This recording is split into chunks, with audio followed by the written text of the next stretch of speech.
The Galactic Concord had many rules, ancient, rigid laws carved into the political bones of 1,000 civilizations.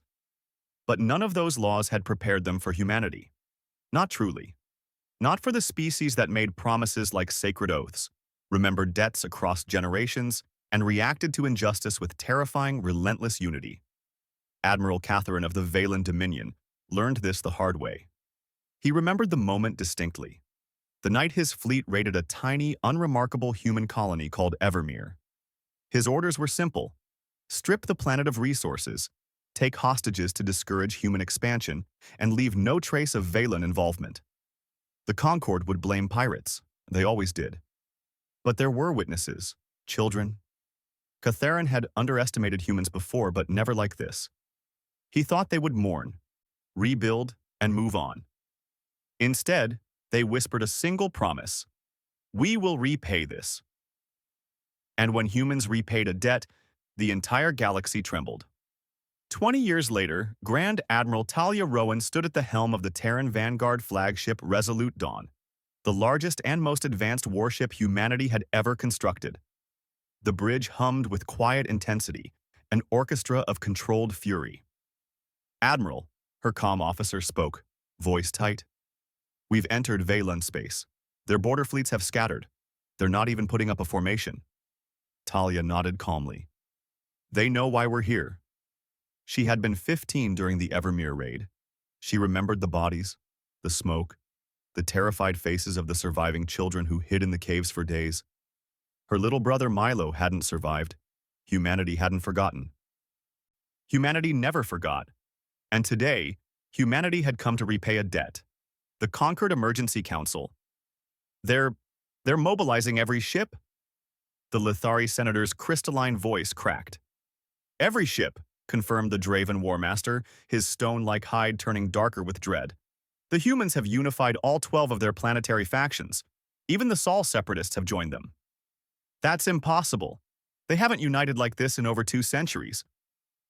The War Master stared at the hologram of the Terran armada, a storm stretching across star systems. It seems, he said softly, that humans only unite for one purpose. The room fell silent. Retribution. The Valen capital. Thyarkal Catharin could feel it. Something vast approached, the kind of fear that seeped into bones designed over millennia of warfare.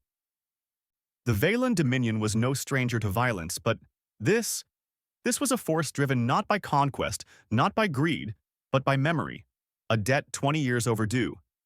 He activated the planetary shield grid and summoned his war council. How many human ships? He demanded. The analyst trembled as she spoke. All of them. Catharin blinked. Define all. Every military vessel in Terran space, every mobile shipyard, every dreadnought, and a civilian flotilla. Civilians? His warlord spat. Are they insane? No, Catharin murmured. They're human. Orbit of Thyarkal. The sky cracked open as the Resolute Dawn emerged from fold space, accompanied by thousands of ships. Terran hulls glowed with a silent, cold fury, polished steel and light shaped into vengeance. Admiral Rowan opened a fleet-wide broadcast. This is Admiral Talia Rowan of the Terran Vanguard. Valen Dominion, you owe a debt. 20 years ago, you raided a peaceful colony under our protection. Today, humanity is here to collect. Her voice never rose. She didn't have to. Stand down, surrender the war criminals responsible for Evermere, release all political prisoners, and dismantle your slave networks. Do this, and we end this without bloodshed.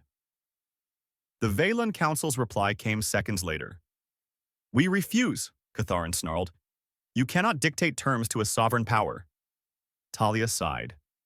Humanity rarely started wars, but they finished them. All fleets, she commanded, execute Operation Oathkeeper. The battle. What followed was not a battle. It was a message. Human ships did not target cities, civilians, or infrastructure.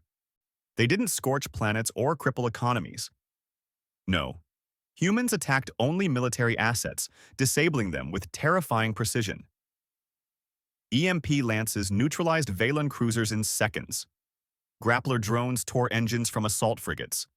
Shockwave missiles sent capital ships drifting helplessly into void black darkness. The Valen had expected brutality. Instead, they met a surgical, unstoppable force that refused to kill anyone who wasn't armed. It was not revenge. It was justice. And justice was far more frightening. A message to the galaxy. As the Valen fleet lay in silent ruin, Admiral Rowan hailed the Concord Council. Her hologram appeared, stern, grieving, unbowed. "Let today be a reminder," she said. "Humanity does not seek war. We are builders, explorers, and allies." She paused, eyes hard as neutron stars.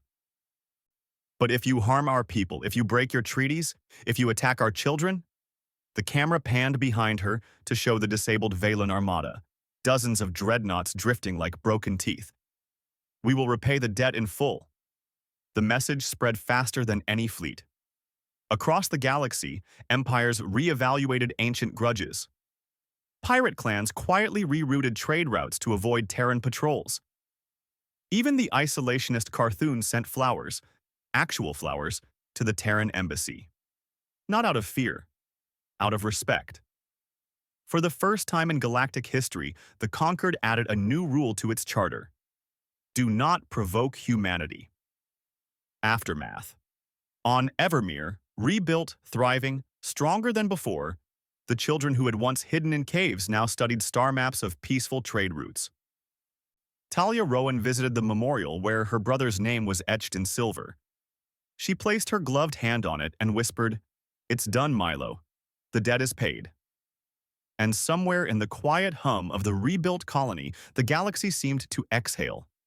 Because humans had repaid their debt, and the entire galaxy had trembled.